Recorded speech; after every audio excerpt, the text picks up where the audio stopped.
Hello. Hello everyone, welcome back to another episode of the Vij and Waz Cool Stuff podcast. Hey, I did it in one go. How about that? How are you, Vij?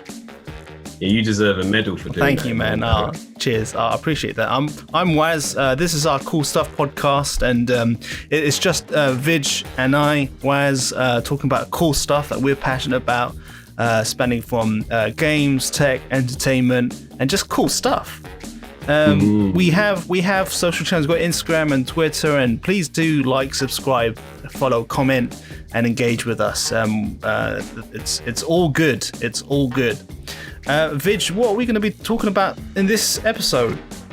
Well, we've been discussing this for a while now. And this is the thing that sort of actually, I'd like to make a point that this is what started us wanting to do this podcast. We actually talked about it on WhatsApp and we discussed it. And it was just, I threw it, I don't know, if you remember, I threw it at you. I talked about the Game Boy Micro and we just had to laugh at it. But we talked about mini consoles.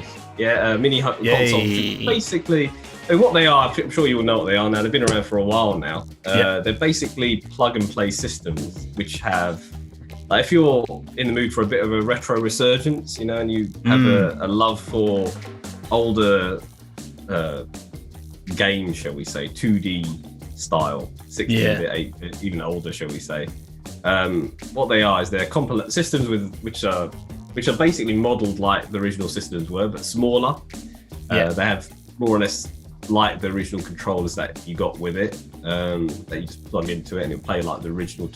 Well, that's a debatable thing anyway, but you plug them into your TV. Some of them have 30, some have 20, some have 42, some have 57 games on them. So they have a preloaded library of software on them. All right. So before we get into the meat and bones, we're just going to do a quick little touching icebreaker into our world. Vij, what game are you playing right now? It's the you're gonna laugh at this. It's a physical version of Streets of Rage 4. The one that you said was a bit. Yeah. Like it, I loved it. I love that game. We can do another podcast on that. Well, I think it's actually a very, very appropriate topic, at least game to talk about this topic, because it's all about this stance of nostalgia, right? You're playing it to rekindle your love for these retro games, and Streets of Rage 4 does bring a lot of that. You play a lot of the classic characters in it. They bring out 1, 2, 3, and 4. Right, the characters from it. It does have the chronology there. It's got the story. It builds on the story. The story is actually really well done with little cutscenes after every level and stuff. I like it. You can unlock characters. I don't want to spoil anything. It is cool though. It is very cool. It's fun. It's cool. I mean, I remember I know you loved the game, because remember back in uni, I had Streets of Rage 2 on the computer and we played on the PC on the keyboard, and you were. Do you remember that time we played Streets of Rage 2 on the ROM? I love Streets. Especially when I was growing up, right? I love playing Streets of Rage. It was an amazing game. And I'll touch base on this in a little bit as well, but I think it's just I just felt like I've kind of moved past a lot of the retro games. I've left that behind. I can understand that. But it is, look, listen, all that being said, I still think it's a phenomenal kind of experience. And if you're really into Streets of Rage and that kind of nostalgic factor, it's a no-brainer. It's still pretty cool. If you like beat 'em ups, they don't make games like that anymore. That's beat true. 'em ups That's true. They don't do it anymore, and it's a shame, because it's like there's genres of games which will never, like for example, the Metroidvania style game. Like there's a few indie developers on the Switch that have put their ones out. I can't remember their names at the top of my head. I think Axiom Verge is one of them, but the mainstream developers will not make games like that as frequently, because they're just not as popular, and they know that people have moved on. But there's still a market for people who do love beat 'em ups, and Streets of Rage was the king. It was the king of all beat 'em ups. It made sense to do it. Yeah, it was the king, and I still think it is. I know there's those Final Fight lovers out there going, "What are you talking about?" But, nah, whatever. I like it anyway. So anyway, I've been playing that game. I bought to do it, so I was an idiot when I did this. You're going to laugh at this story. Okay, this is how much I love this game. I bought the limited run physical copy, which is in America, so I imported it because they weren't going to give a physical copy. And this goes to the point of where this is what annoyed me, which was it was available on digital download, and I love to have physical copies of games, so I had it imported. And then I find out a few days ago there's a physical official UK version that's come out. So I bought both anyway because I'm a git like that. Mans anyway, didn't do. moving on. Yeah. I like the idea of having both, the official one and that one. I got a collector's set with the bandana and everything. It looked good, man. It looked good. Yeah, for sure. Yeah. All right. But anyway, going on. What are you playing? All right. So I have just finished actually Last of Us 2. Oh, you finished it. I know you told me in the other one you like that game. So number one. Yeah, so number one, that was like one of my, higher picks. Yeah, you love that game. You love that. 2, and I just finished 2 is a bloody long game. Okay, just buyer beware because how many hours did you put into this thing? Okay, so on the save file it tells you, and I clocked in at least like 27 to 28 hours. Oh, that's okay. That's okay, so it takes it in like there's kind of like a 4-act structure, right? So I mean, well, I guess 3 in general, 3-act. But you, I mean, not to spoil it, but you do play as 2 separate characters, kind of like in the first one you play as Joel and Ellie. This one you play as Ellie and someone else. But it's very epic. It's very dark though. I think if you take number 1 and times that by a bit more, it's just. There are things that you do in this game which is just makes you question, like,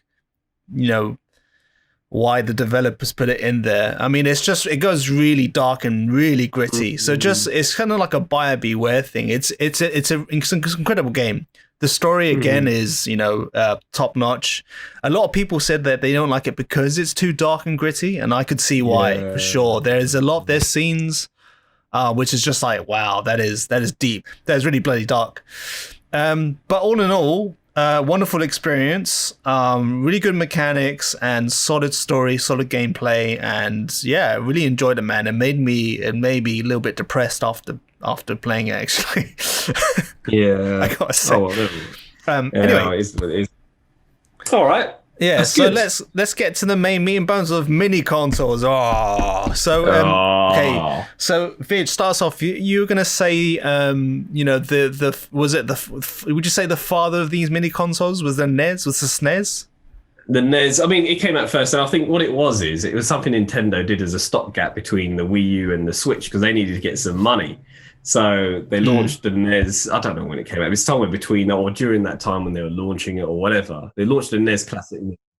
And, I mean, there are others, like I mentioned, that came out before that. But the proper solid one was the NES. And the controllers are authentic. It's like, it's made by Nintendo themselves. They didn't outsource this thing. They made it themselves. And Nintendo is such a cult thing, shall we say, such a fan phenomenon. People buy their stuff. Like there's a Lego NES. I don't know if you saw the Lego NES. That's going for like 200 quid. Yeah, I did. A Lego.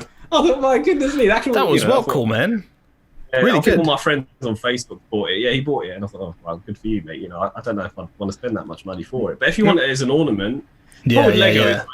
It takes up so much space once you build it. Building is the fun part. Where are you going to put it? It's fun because it has the like RCA cables at back as well. The back of the I thought I was like that's genius, man. They had like the whole actual TV set.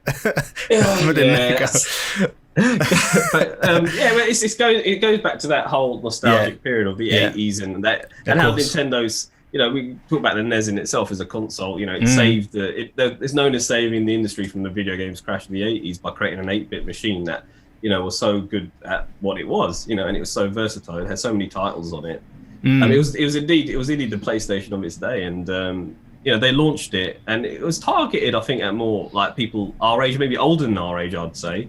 And people bought it, and the first I heard about it was there's a girl at my workplace talking about it and how much she loved it, and she bought it for a little girl. Because basically it's got to the point where they're buying it for their kids so they understand what they grew up with and there's something special about it. Oh, that's cool, man. That's really cool. To realise what gaming was like before Fortnite, we've touched on that before, yeah. Yeah, but yeah, she's So she talked to me about it, and I eventually bought. That's probably the last mini console I bought, because the first one I bought was a Super Nintendo. But the NES had 30 preloaded games, and that's a lot. That's a lot, and you got the original two. You only had one controller on it, which was a bit of a cop out, I thought. But and what I really didn't like about it was the controller lead was very short, so you had to buy extensions if you had a big TV. So that was a bit of a pain. But I mean, it's a nice little system, and the games, and this is the key point that I want to make a point about, which is the games run like the originals. You know, they run. There's no glitches in the emulation. It runs really good, and the benefits of a mini system, by the way, a lot of purists are like, nah, man, I've got an original NES. Why do I need to get a mini? Right. You know, which is, you're not forever blowing in the cartridges to get it to work for starters. Yeah. Good point. And you know, you don't have to worry. And this is with the Mega Drive as well. Like, this happened to me a lot. Mega Drive. If you tug at the controller, you tug the Mega Drive, the game freezes. Yeah, that can happen. And you don't have to worry about it because it's all solid state. It's all in the memory. Yeah. So you have that benefit. And the NES, again, it was a lovely little plug and play system, and that started a phenomenon, in my opinion. And then Nintendo followed up with the Super Nintendo Classic Mini. Yay! You know? And that's the first one I bought, and I bought it because, you know, the same girl that I talked about in this said, "There's a Super Nintendo." That's the one I grew up with.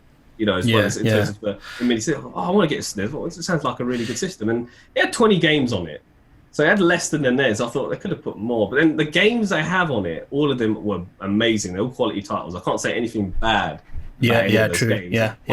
I think a lot of people rate that as one of their best minis, or if not the best mini. Yeah, you know, because, so interesting point. I mean, I've said to Vij before this call, like, I don't own any mini consoles. I have played on the Super Nintendo Nintendo Classic Mini, and I had a blast. Okay, and it's since then I've moved away from retro gaming in a sense, and I've just, you know, played more modern titles.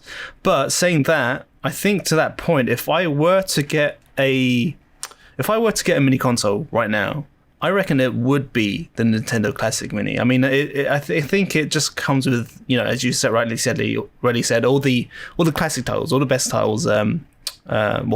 Well, when you say Nintendo, you mean Super Nintendo Classic? Yeah. Okay, yeah. The SNES Classic Mini. Oh, okay. Yeah. Now, because so I'm also expecting a little mini NG on the way.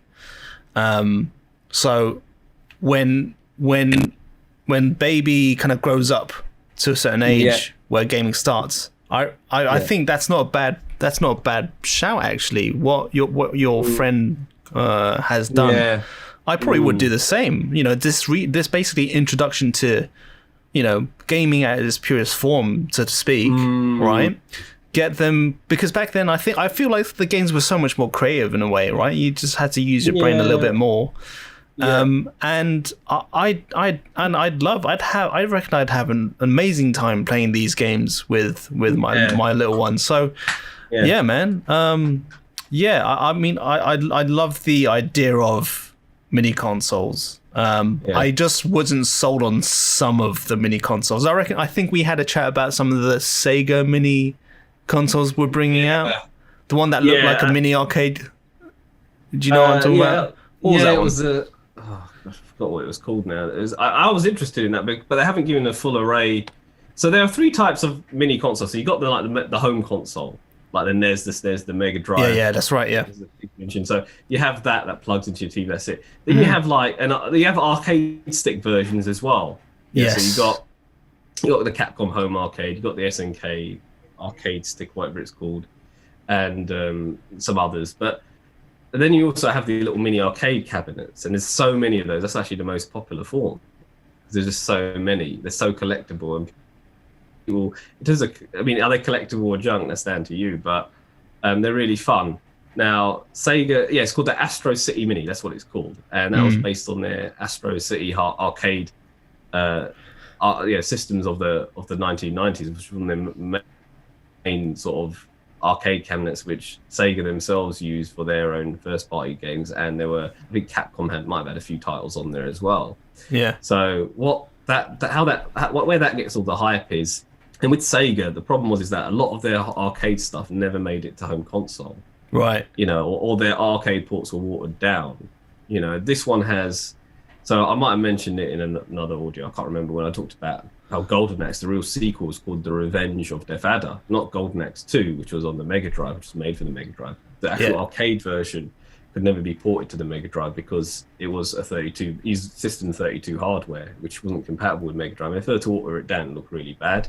It could have made it to the 32X, but that, as you know, wasn't very popular. And then they just didn't bother with the end during Saturn era and beyond. So it's just stayed as an arcade title, and nobody's played it, or not that many people have played it. And it makes sense for that. I mean, this is a perfect format for that game, and there's a whole variety of games. Not just using, I'm using that game as an example, but there's stuff like, I think eSWAT's going to be on there. I'm guessing now. I know the original Golden Axe is on there as well.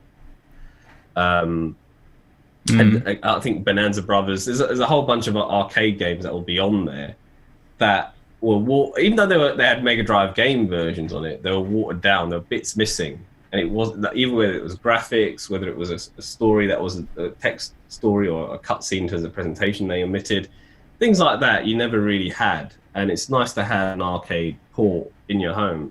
Although saying that, you mentioned that emulation and ROMs is another way of doing it rather than paying $120, which is what this thing is. It's just if you're a real fan of the product and you want it to run at a decent rate of the way Sega wanted you to sort of play it onto your TV, it's really cool if you want to have it. And it's the presentation of it's really nice. And if you like this kind of thing and you're a fan, then it makes sense. And there is money in it because there are fanatics like me who like it. The thing is, but the thing is that I'm not that much of a fan because, like with the Game Gear Micro, which you say is absolute like junk in terms of it's a McDonald's. Which one was that again? That was that was like Sega's Game Gear, but they made a miniature version. Oh okay. So let me. Right. I'll just go on a short rant. So that Game Gear Micro, and I'm looking. So I remember having a chat with Vij about this as well. And my small rant is that this thing is tiny. It is like smaller than small. It's like but that's Japan though, because right now they've got a culture where they have a thing for mini. There's a mini craze going on in Japan, we can't see it, but they love it there. I mean, okay, I get it. I mean, okay, so I mean, yeah, sure, it's for the Japanese market, but even, I mean, that thing is freaking tiny, man. I mean, have a look at. I mean, everyone who's listening on their phones, or whatever, have a look at this the Sega Game Gear Micro, right? It's like 8 centimeters, 8 centimeters. In the width, and the screen is like it's just like a dot, man. I don't even know. Like an inch. I mean, look, okay, listen. Look, with everything given like in today's world, with handheld gaming, mobile gaming, I just thought it's just like. It's for a specific market. I mean, it's a collectible. It's a collectible. That's what it is. I mean, they might as well have made this into like the Lego version, like a non-playable one, and then there'll be a collectible. Like, do you know what bothers me about this is they only put 4 games on it. I mean, look at it though. It's fucking tiny. It's but they can. You'd end up breaking it. Yeah, but they can easily put like so many, and not really because I've got a Game Gear Micro. Sorry, I've got to get this right. A Game Boy Advance Micro.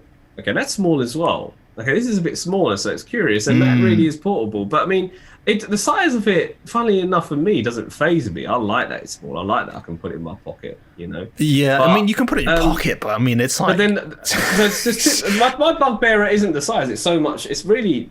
The lack of rechargeable battery, because it looks like it takes just normal AAA cell, and you can connect it or play it via a USB into your PC. You can play it that way and have it plugged into a main. So it just looks it defeats the purpose. And unless that main just charges a rechargeable battery in there, it's pointless. And then the issue I had is like for me, it's all about can I mod it to add more games? It's only got 4 on there, but then it's not going to be popular enough for people to mod it because it's only going to be out in Japan. If they did a global launch, I don't think it would do very well, to be honest. I think if Sega had smarts on, what they could have done is they could have just made it a little bit bigger, gave it a Western launch, and give it a bigger library of games. And that's all they had to do. To be honest, the most disappointing thing, and the things that I hear, is they could have made it a bit bigger, because most people would like it a bit bigger. You know, give it a bit more of a rechargeable battery, and put a bunch of games on it. And you know what? They could make a killing doing that. That's the funny thing. They could make a lot of money just doing that. And this is what the problem with Sega, which is like, why can't they just listen to their fans once in a while? They've got a new CEO now, but we'll see what he says. But yeah, okay. Well, I mean, that was them celebrating their 60th anniversary. That was the most disappointing thing. There was so much hype around what they were going to come out with, and that happened. So yeah. I know it's the first handheld mini system. Well, not a handheld one, but we'll see what happens. Because I'm expecting one from Nintendo at some point, but we'll see what they'll come out with. To be honest, Nintendo. I think Nintendo they made their money. The reason they made the NES and the SNES is to get some revenue in before the Switch came out, and now they don't feel the need to make any more for any time. That's what I think is going to happen with it. It hurts me to say it, but I'd love to see an N64 Mini, but that's a long way away because. Yeah, but that's not going to happen though. I know it's going to happen because Rareware is owned by Microsoft. How are they going to get the rights? It's going to be a nightmare getting the rights on the Rareware titles. Okay, which there are a lot of on the N64. Yeah. Okay. Yeah. And it would just feel empty without them if they can't get enough of them. I think the only one they can get is Donkey Kong 64. Donkey Kong, yeah. And I think the only issue, that will be another big issue, is emulation quality on 64. Even now in this day and age, N64 quality, yes, some games, because I've got a Wii U, okay, and I've downloaded some of the N64 games on the eShop on the Wii U, and I remember reading how they had to create a specific emulator just to get Star Fox 64, which is the one N64 game I have on my Wii U, to run perfectly. And each of those games took you have to have an emulator just for each game. Which is ridiculous. But that's why it's going to be a nightmare for N64 emulation. So right now it's going to take years for them to perfect it. And I'd rather wait until they do it right. So yeah, okay, good point. Yeah, I was just going to say that, I mean, to the point about the Game Gear Micro, I felt like, I kind of feel it's like, if you've been using an iPhone, whatever, 11 or whatever, and then you're basically going back to using an iPhone 3G or whatever. That's kind of what the feeling I get when I look at the Game Gear Micro. It just feels it looks like a downgrade, rather than a nostalgic factor. It just because the screen is tiny. The thing is, I mean, have a look at it. The thing is so small. Like, I've seen it. guess if it is. Just keep it as a collector's item. I mean. Yeah, I don't know. I mean, for me, I like the idea. The only reason I'd buy one if it had a Western release is if it was hackable. That's it. Yeah. Okay, fair point. What's so what other mini consoles are within the realm of mini console universe? So we talked about the NES. We talked about the SNES, which I think is really good. Do you count do you count the PlayStation Classic as a? Yeah, it's funny because that was the second mini that I got. The PlayStation Mini Classic. It is a mini. And it's the first and only sort of 3D capable mini, I should say. Yeah. If you look at the stock, and that got a lot of backslash because that was I think it was 90 to 100 quid on release they wanted for it. Yeah. Now it flopped because it had 20 games on it. It's not that it had 20 games on it; it's what games there were. So the choice of games was poor. There's only 3 games or 4 games that I liked on it, which was one was the original GTA, one was Final Fantasy 7. Yeah. One was Metal Gear Solid, and the other one was Resident Evil. Okay. They had a Tekken game on there. Let's give it a bit more credit. There might be 5 or 7 games that people like, but the others, like, why would you have Super Puzzle Fighter on there? Right. Why would you? Yeah, and it had a Mr. Driller game on there, and Yeah, I think wondering. Where's? I mean, okay. It had Abe's Odyssey on there, which was all right, fair enough. But where was Medieval? Where was Spyro the Dragon? Where was Crash Bandicoot? Yeah, exactly. So people were saying where's Crash Bandicoot, Final Fantasy 8, 9, or Tomb Raider, or these PlayStation classics, right? Yeah, I mean that's what people remember, right? And so it's getting that right. And another thing that a lot of people don't remember was it had a weird array of some games ran in PAL, which was at a very slow rate, and some games ran in NTSC, so it had a mixture of frame rates. Yeah, that's right. A lot of people weren't happy with that, and to be honest, like the difference is. Our PAL systems had a higher resolution here in the UK, but the frame rate wasn't there. Yeah. But on a 50 Hz, 60 Hz TV at that level, you're not going to notice the difference, to be fair. Yeah. Now, the NTSC, which is the American system, the games ran a bit faster, which is what you kind of wanted with some of these 3D games. And a lot of Americans weren't happy with the PAL system. So it was a disappointment. And the only reason that I bought one was when it went down and crashed to about 40 quid on Amazon. And I watched some random video that came on my YouTube feed with a guy who hacked his, And now hacking it has become such a good... Actually, the best system to hack is actually the PS1 Mini. Because it's got such an easy hack system and interface. Yeah. And you can have the entire library attached via an external USB OTG adapter on the back of all the PS1 games. And it's actually an amazing system because, one, it's compact. And 2, the emulation is actually pretty decent on the PS. So it's really good, and it's a really good budget way to play those sort of games rather than busting out with your original PS1. And this is another thing I'd like to add, a really good point why mini consoles are good and in many respects better than the originals, which is it's easier to connect to HD TVs. Yeah, good point. Very good point. There's a girl that I was just speaking to before we did this, which she was saying, she actually spoke to me yesterday. She works at my place. She goes, I've got a Mega Drive. I want to play Sonic Spinball on my HD TV. How do I do it? That's just put there, and I sent her a video. You just put an aerial feed, but she's useless at these kind of things. Tuning a game's on console into a new TV, even though it's got auto tune, it's a pain, isn't it? It's an extra thing you have to do, and it splits an aerial feed with your normal RF anyway. Why do you want to do that? Why not just have a dedicated channel for it? Things like that. And it's just, and again, you got issues with, lag if you use other cables and things like that. And on the subject of lag, one of the biggest criticism mini consoles have is that some of them have a bit of lag that when you play the original games, you won't notice. So the Mega Drive Mini, got a bit of flack for some of the games like the Contra on it having a bit of lag, which as far as I'm concerned, it's a minimal thing. I mean, apparently if you suck, you won't notice the lag. If you're good at the game, you notice the lag. But it's a little bit. It's so insignificant. I didn't make a big deal out of it. And another thing as well is the audio of the Mega Drive Mini. It's me talking about the Mega Drive Mini now. The audio to replicate that Yamaha 2612 chip that the Mega Drive had is very hard, even on emulations, to get the sound that it gave you. And I think M2, who are the developers of the software side of the Mega Drive Mini, Sega outsourced this to, did a really good job for what they could do for it. And I think it's really good the Mega Drive Mini is actually my favorite mini console, no surprise there. But, I think they did a good job dealing with what they could do. Okay, yes, it's not going to by any means, I just want to make this clear, it's not going to replicate an original system, but it does a good job. It does good enough job, in my opinion. So only if you're a real purist who has a wall of collections, and there's loads of people that I know on these forums that I'm on that have walls of collections and stuff. Because I don't need a mini. I've got the original. Who's got the money now to buy all this stuff? It's cost a fortune to retro collect. I mean, the mini is a good way to budget do it, and even though it's illegitimate if you hack it and put all the games on, it's the best way to play on a new HD TV. Sorry, but that's my view. No, that's a good point because I mean, I owned a SNES back in the day, and it's back in London. I think. Yeah. And but the thing is, Hong Kong is a great place for retro gaming too, because they have all these retro consoles readily available to buy in some stores. You go out and you can buy these things, and they're in pretty good condition. And I think to that point though, I think it's a whole thing with connectivity, right? You're playing on HD TVs nowadays with different RCA is basically dead, right? Unless you have a CRT, so some of these people come on. Do people actually keep CRTVs? Really? I've got CRT in my house. I'll send you a picture. I'll tell you something make you laugh here. I have a CRT. Don't lie to me. Don't lie. I swear to God, I've got a Sony Trinitron. This guy just lies. I'm not lying. I'll send you a picture just to prove it. I've got a Sony Trinitron set up with my Sega Saturn, and I've got Virtua Cop 2 on there. And the reason I have that TV is to play Virtua Cop 2. Oh my God. You can't play it on new TVs because the flicker on the screen don't work. I'm actually impressed. I'm impressed that you've kept that grade of nostalgia with you. Yeah. Because I can't play that anymore. It's not common, mate. People just throw things away nowadays. The Marie Kondo thing of throw things out, right? There are people who like me, I'm not the only one who does it, but there's a lot of people who do these sort of things. And you can't emulate everything. So I know like Virtua Cop 2 or House of the Dead. I'm not going to be able to sort of play on a new TV.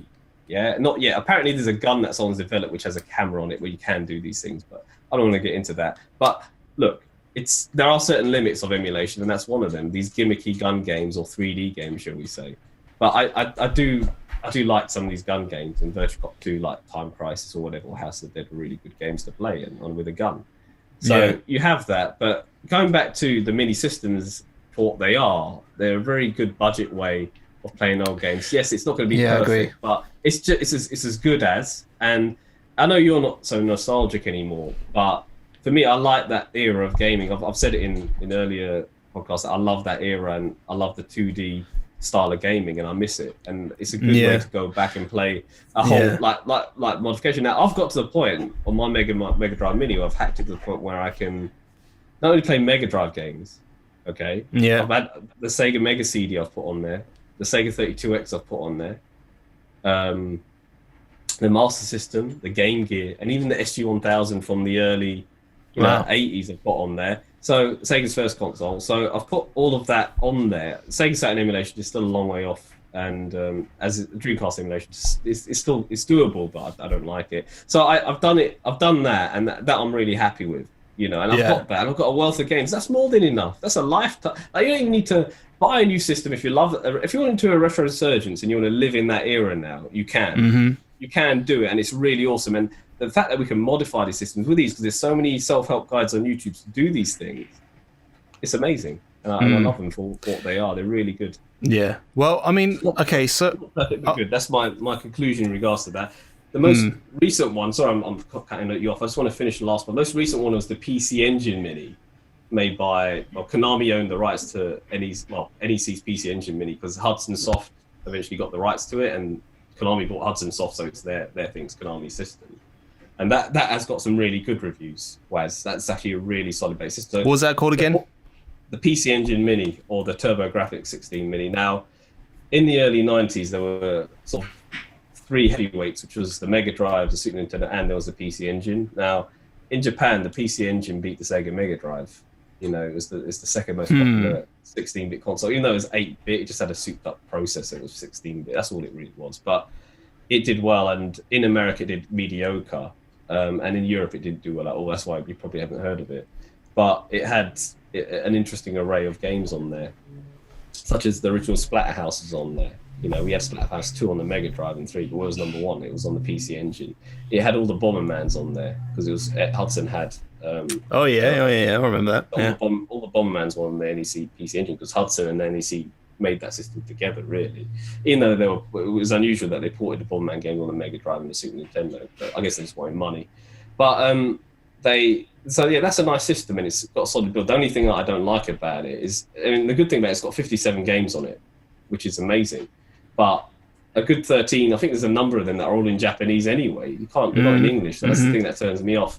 But otherwise, it's a good system. It's £100 still, and it's holding at that price on Amazon. It's an Amazon exclusive. That's the only thing that turns me off. But again, M2, who did the Mega Drive Mini, did the software transitions for the NEC PC Engine. So I have every confidence that it's actually a good system, like the Mega Drive Mini, perhaps even better. But the problem I have with that is it's just too expensive for what it is. So I'm just going to wait for it to drop. But again, there is a certain degree of quality control in these mini systems, because they knew. I think Sega sort of learned. I think it's also Nintendo have learned. Well, I say Sega have learned, but Sega did a good job with the Mega Drive Mini, because they learned that their older mini system had poor emulation. So they learned they're going to make a quality system, and they did that. And it's the same. Nintendo have always made quality stuff anyway. So they sort of looked at Nintendo and thought, well, we're going to do one better and put more games on ours. And I think that's what made the Mega Drive Mini, to some point, somewhat successful. It is actually done well. It's probably one of the most successful minis, although I do think the Super Nintendo and NES are more successful than the Mega Drive, simply because of Nintendo's brand value. But I do think Sega, they went in some weird direction with this Game Boy Micro, and they tried to salvage it with this, this Astro City Mini thing that they've come out with. But it'll be interesting to see. It'll be interesting to see how Sega are going to go with their mini systems going forward. Again, a Sega Saturn, that's a long way off the horizon because of Saturn emulation. It being too expensive to make one right now. So when you get to the realm of 3D retro gaming, it's still somewhat more expensive to make those. So we're still waiting for a few years more along the line. But I do think there is a market for it. There is a need, and there are people that love these things because it's so easy to hook up, like we've said. It's just the accessibility of it, and it's cheaper. And because of the people like me who are on the mod scene, it's just a much more cost-effective way of playing retro games rather than buying the old system, hooking it up to a CRT, which I do have, but I don't even like doing it. I don't even like doing it. I'll be honest, I don't even like doing it. I like the idea of just plug it into my big OLED TV and just sitting back, chilling and relaxing. That's the best way. Even though the purists will be like, well, hang about it, it's a bit more watered down than the original. It's such a minimal difference, I can't even care. I couldn't care less. It's such a minimal difference, I couldn't care less. You're just crazy. If you notice You're just crazy. Some people are just mad about the original thing, and that's fair enough. Yeah. No, that's a fair point. I guess retro gaming does it goes really deep down the rabbit hole, right? Depending how far you want to go down. I was gonna say that in Hong Kong there is definitely a scene for it, and Japan is even further. And it's huge, it's huge. Yeah, the market is freaking ridiculous. But even in Hong Kong, so basically, I go to so this is Golden Computer Arcade in the place. It's basically an area called Sham Shui Po, And basically inside this, you can get all sorts of computer parts in one level, and the upper level is all full of gaming stuff, right? Now, part of this, but obviously a lot of them sell, current games, secondhand games, and everything, PS4, Switch, everything current. But you will find also, surprisingly, a lot of stores, right, actually sell stuff, basically consoles that look like the Capcom Home Arcade as such, like this massive board with joystick and buttons that have like 1,000 games in it. Yeah, kind of reminds me of the I guess how Commodore 64 had like loads of games, and ZX Spectrum Vega had like 1,000 games, right? These consoles have like 1,000 games in it. Now the problem with that is that it has 1,000 of, let's just say it has 10 different kind of football managers on it, right? Or or 10 different like what's that game where you're on like a plane, you fight bird's eye view? Shoot 'em ups? No, there's loads of them. 1942. You got 1942. Yeah, games like that. Yeah. Oh yeah. Yeah. Or there's so many of them, so many renditions of that, but all in basically they put in like 50 of those games, and it basically adds up, and then basically you get 1,000, but really uniquely you're only getting like maybe like 50 unique games. Yeah, I suppose that's another issue. You make a good point, because one of the things with the Mega Drive Mini was, it had 42 games. It doubled the amount that Nintendo had with the Super Nintendo with the 21 you got, but half of those games are you going to play? Are they even good in your opinion? They might put some stinkers on there. Like, for example, like Virtua Fighter 2 is one that sticks out on the Mega Drive. Yeah, it came out in 1996, and it's a technical marvel they could port it to a Mega Drive, even though it's watered down of a 3D game. But did it need that many fighting games? Yeah. And this is another thing, my biggest bugbear with the Mega Drive Mini, which was, they gave us 3-button controllers in the West, but they gave us all the fighting games, yet they gave the 6-button controller to you guys in Hong Kong. You had no fighting games on your version. You had no fighting games. That's the funny thing. Yeah. And it worked with some, like for example, Contra. You can actually use the 6-button controller. You got one extra button on your version of Contra that you could use to select things. But it just made sense for us to have a 6-button as well. But I can understand why they gave the 3-button, because it's the one that it came out with here in the West. But it just and I suppose it's a money making scheme where you buy the 6-button controller from the separate, and that's how they made the money as well, buying the extras, which is fair enough. But it had a library of games which was like, okay, I'm not really into that many. Say if you're not into that many fighting games, and that's why I remember I told you I want to get the Hong Kong version, which is what I asked you. That's right. Yeah. And Amazon had it, and I bought the Hong Kong version there, but it didn't matter because eventually it became hackable, and I hacked my UK version, and I love it because I can have everything, the best of everything. I can have all the racing games. Like, it didn't have one Outrun game. You had Outrun 2019, which I thought was weird on the Hong Kong version, but in the UK version, it wasn't Outrun. The racing game they put on there was Road Rash 2, which I get, but come on, man, give us some Outrun, man, or some Super Hang On, or I suppose they couldn't do that because they had Road Rash 2. Or what happened to the Desert Strike games? So there were certain games that you wish they had, or they could just swap over. You're not going to please everyone. That's where kind of hacking comes into play, doesn't it? Yeah, it's like this girl that I was on the phone to about saying, "Look, just get the Mini instead of the hooking up your old console." And she's gone and bought the Mini just today. Actually, I spoke to her, and she goes, "Yeah, all right, look at you." And she goes, "Yeah, I should work. Sega should give me some money." Salesperson for Sega.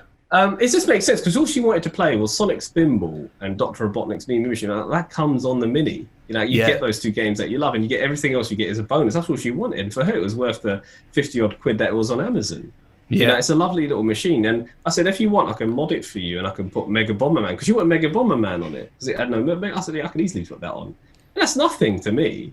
That's easy to do. So, it's for example, she'd rather swap out something like, I don't know, Virtua Fighter 2 for Mega Bomberman, because that's the game she's going to play. So it's just one of those things. Like that's the downfall of a mini system. It's just a compilation of what Sega thought were the selective better games on their system, which is fair enough, but I think they could have done a slightly better job. But then that's my bias and my opinion, because the games I grew up with was probably different from that array. But then something like Road Rash 2, which I never had, sold bucket loads, and they had to have Road Rash 2 on there. So I can't complain. They did the best with what they had, so I can't complain. But I think, look, it's a good compromise for what it is. But now I realise with the modding scene, I don't have to compromise a thing. I can do what I want. Yeah, that's true. It's a good point. Yeah, I think, if you okay, so let's just say like if you are getting into mini consoles, it is definitely worth looking into modding, because even with the SNES Classic, you can mod that.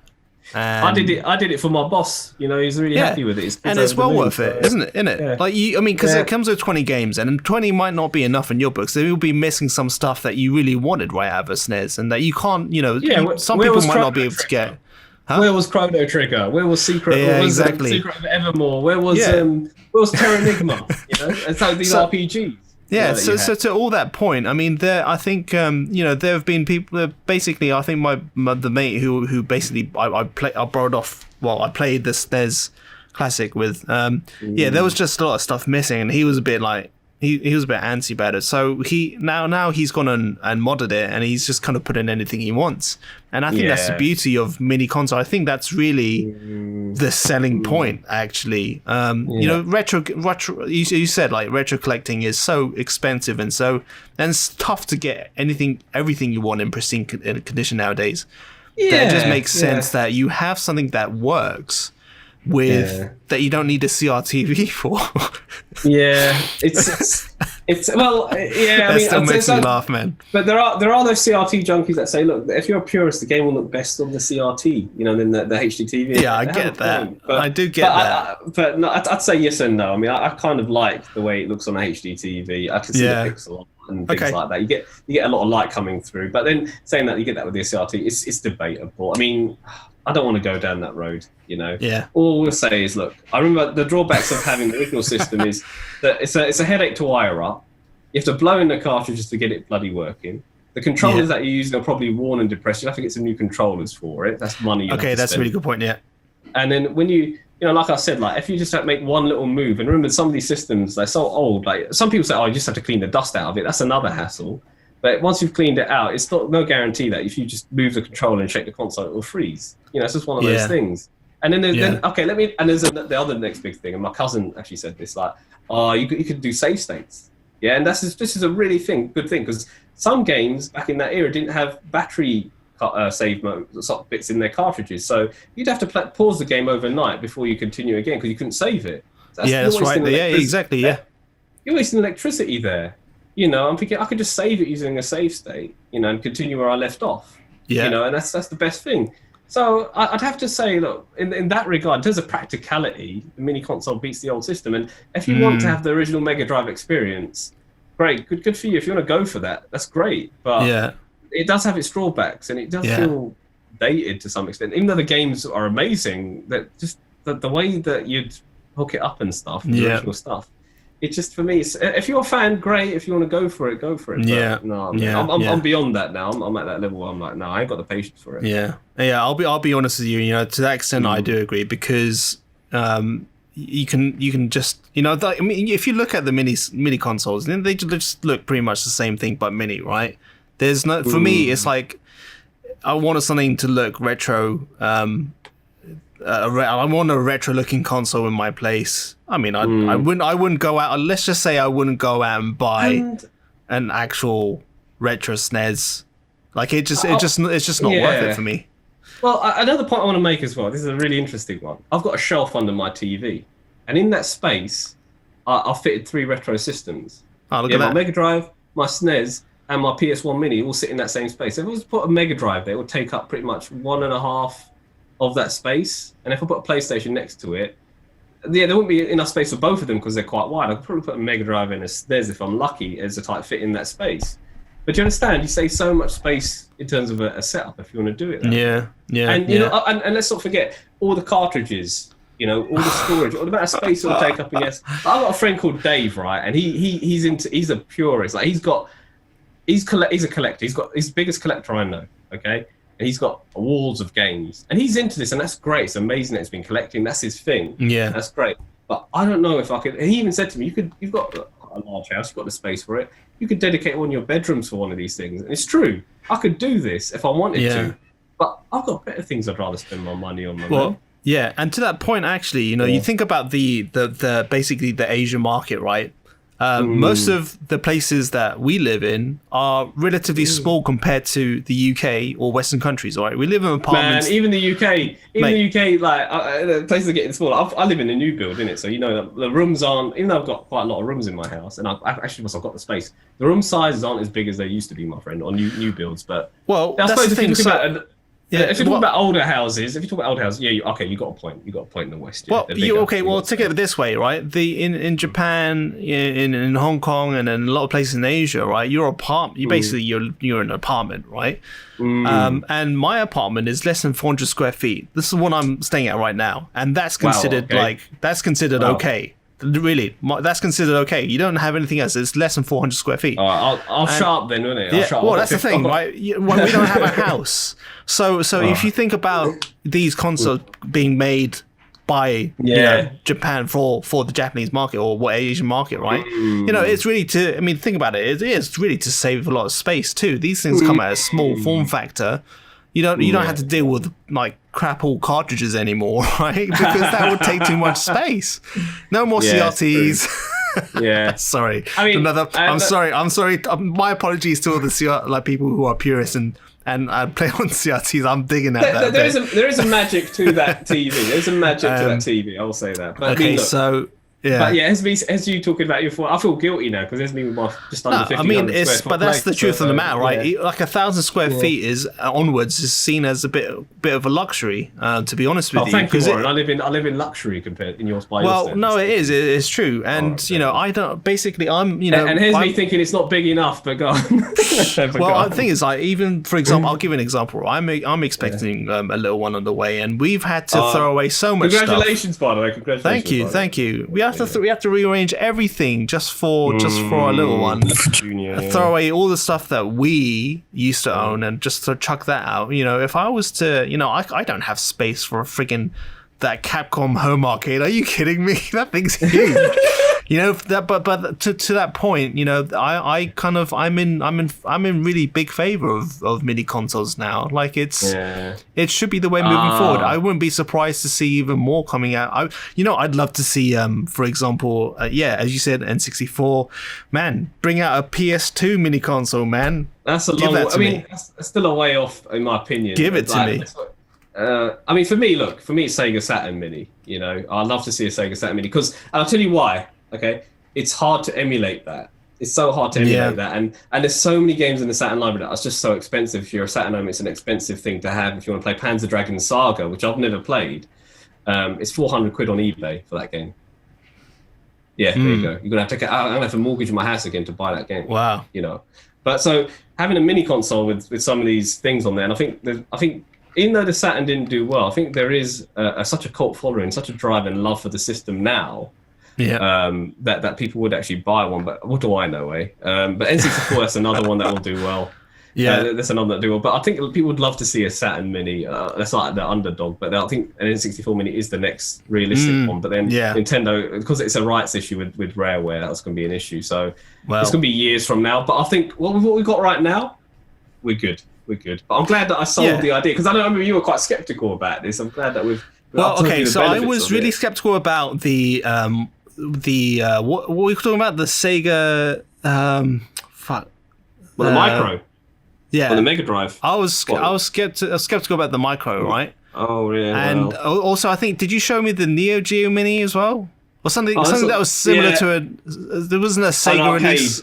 Yeah. No, there was Neo Geo had what's called the Neo Geo Mini, which is an arcade, which I'm not a fan of at all. I know that it's got a fan and it's successful to much extent. The issue I have with the Neo Geo Mini, which is like a little mini arcade thing, is it can plug into your TV. It doesn't look good on TV. It looks bad. It's like there's a filter over it. It's like someone's put wax all over it, and that's why I didn't buy it. And there's so many different versions with different compilations of that system people have bought. It's so collectible in that regard, and it's really good if you just play it as the mini arcade thing on its own. But why would you do that? That you'd want it on your TV, but they've ruined that for me. And that's why I'm not interested. And if Sega do the same thing with the Astro City Mini, I'll be disappointed. But we'll see. I don't think it will have a Western release, and I'm not that fussed about buying it. I'll see how things go. To be honest, it's like I said, I could emulate everything on my Mega Drive Mini if I really wanted to have arcade stuff on it by my USB external hack if you wanted to do it that bad. Yeah. But I'll think about it. If they don't release it in the West, that's what's going to happen. Sega have missed the trick there, because there's a customer who might have actually bought it, but he's going to emulate it because he don't want to pay the import tax on Japanese goods or pay for that much shipping. So there's that. But look, we'll see what happens with Sega and what they're going to do, and we'll see what happens with what Nintendo can do. What I think I've got now, I'm really happy with. I'm really happy they made a Mega Drive Mini. I'm really blessed that the Super Nintendo Mini's there and NES Mini by that, even though that's more of an ornament and I hardly play on that anymore. It's there because it's such a cool machine.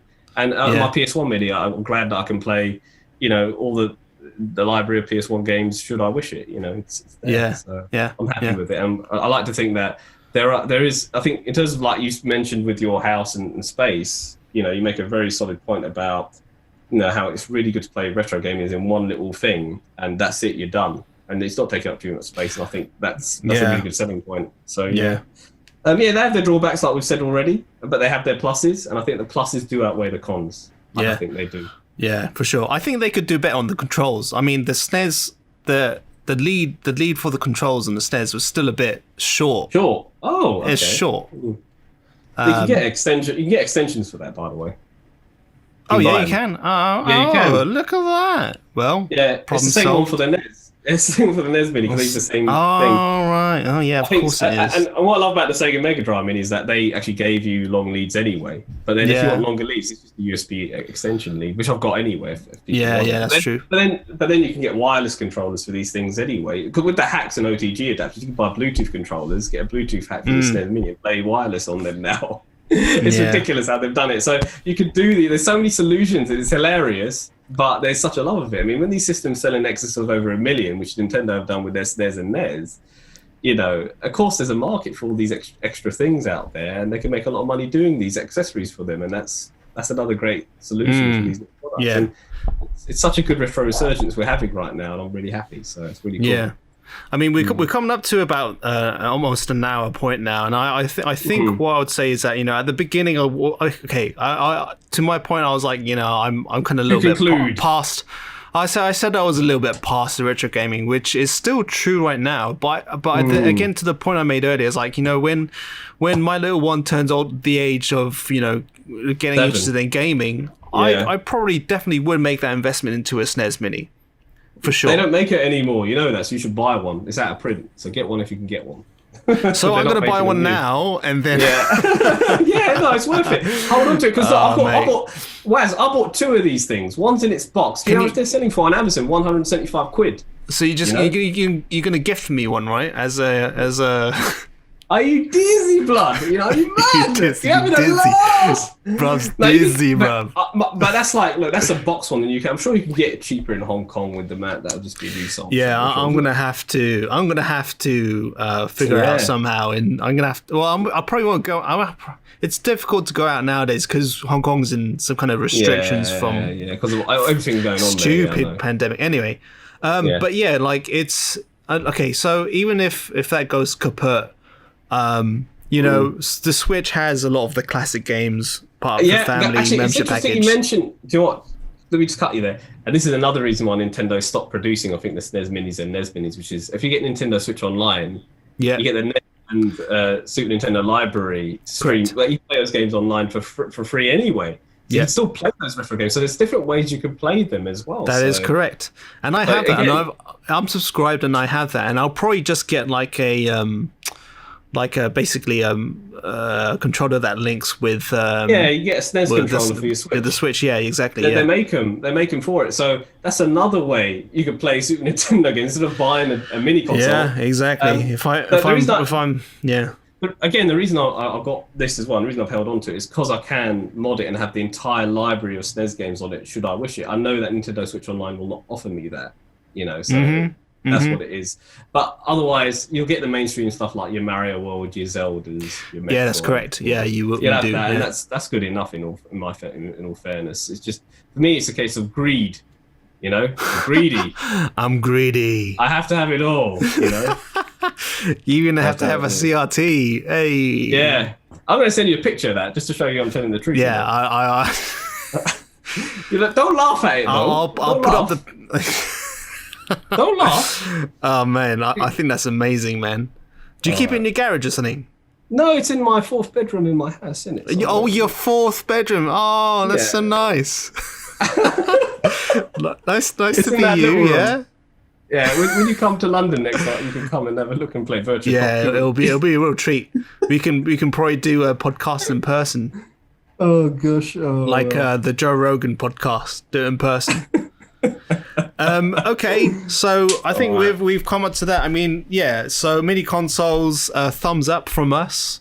Yeah, definitely a good way to go and experience games of yesteryear. Yeah. And we're going to continue to talk about gaming, tech, and entertainment, movies, film in the episodes to come. Stay tuned. We're going to do some tech talks, not tech talk, but talk about tech. We can talk about tech next. Let's do a tech one. We've done too much gaming as of late. We'll do a tech one. What would you be a tech of choice? What's on the hot tech topic for Vij? The need for physical media. We'll talk about that next time. Whether I suppose gaming does fall into that bracket, but we talk about home video in particular and the decline of it and the future of it and how we're going to watch films in the future. Oh, I see.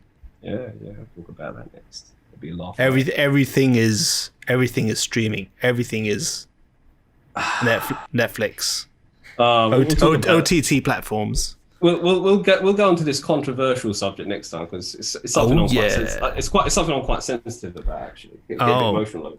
Yeah. Oh shit. Yeah. Wow. Because I know you're a fan of physical medium and you have all the Blu-ray discs and basically it's like a trophy collection for you as such. Anyway, we'll touch on that. Yeah, it's art. But yeah, go on. We'll touch on that next time and please do subscribe, like if you watch to the end. Well done.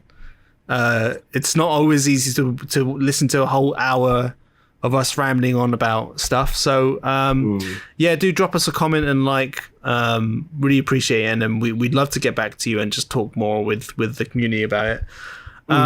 Okay, Vij, closing words. Yeah, see you next time and take care. And like and subscribe if you like this sort of thing, for sure. Yeah. Send me that picture of your CRT. All right, in a bit.